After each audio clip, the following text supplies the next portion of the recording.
ഉണ്ണിയമ്മേ കുമ്പടി വന്നു. അതറിഞ്ഞൂടാ. ഇപ്പൊ എന്റെ ഈ സ്വഭാവമുള്ള ഒരാളെ ഒരിക്കലും ഞാൻ കല്യാണം കഴിക്കരുത്. അതിനൊന്നും ഇല്ലേ?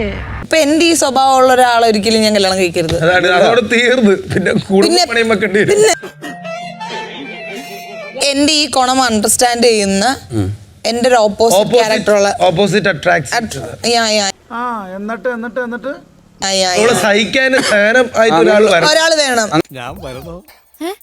ആരെങ്കിലും ചോദിച്ചാലേ ചേച്ചിയുടെ ഭർത്താവാണെന്ന് പറഞ്ഞാൽ മതി. ഒരാള് വേണം. അങ്ങനെയുള്ളവരുണ്ട്. ഇതെന്നെ ഉദ്ദേശിച്ചാണ്, എന്നെ തന്നെ ഉദ്ദേശിച്ചാണ്, എന്നെ മാത്രം ഉദ്ദേശിച്ചാണ്. സംശയമുണ്ടോ? അവിടെ ഞങ്ങളുടെ ഞാൻ വിചാരിച്ച അഭിഷേകണ്ണനെ കെട്ടാന്ന്. എന്നെ ഇഷ്ടാണോ? എന്നെ കല്യാണം കഴിക്കോ? ഒറ്റ വാക്കിൽ ഇനി അഭിഷേക് എന്റെ ജീവിതം നായനാക്കിയത് കിട്ടിയ മുതലും പലിശ ചേർത്ത് കിട്ടി. ആരും കണ്ടില്ല. വാ, എന്താടാ എനിക്ക് കുറവ് പറ. ഉള്ളൂ. കിട്ടിയാ? ഇല്ല, ചോദിച്ചു വാങ്ങിച്ചു. പോവാ. എനിക്കെന്താ കൂടുതൽ അഹങ്കാരം ഇച്ചിരി കൂടുതലുണ്ട്. അസ്മിക്ക് ഒരു മരുന്നില്ല, മനസ്സിലായോ? ചാടി എഴുന്നേറ്റ് പഞ്ചായത്ത് ഗ്രൗണ്ട് വഴി 2 റൗണ്ട് ഓടി. ഒന്ന് പോടോ. ഇത്രയും സൽഗുണ സമ്പന്നയെ സർവോപരി സൗന്ദര്യമുള്ള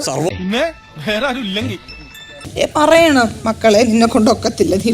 അങ്ങനെയാണെങ്കിൽ ഇന്നലെ ഇവിടെ അത്താടെ ഇവിടെ ഇറങ്ങി പോകേണ്ടി വന്നേനെ. കിട്ടേണ്ടതൊക്കെ കിട്ടിയല്ലോ, സമാധാനമായല്ലോ, എല്ലാവർക്കും സന്തോഷമായല്ലോ. എനിക്ക് സന്തോഷമായി. എല്ലാവർക്കും പിരിഞ്ഞു പോവാം.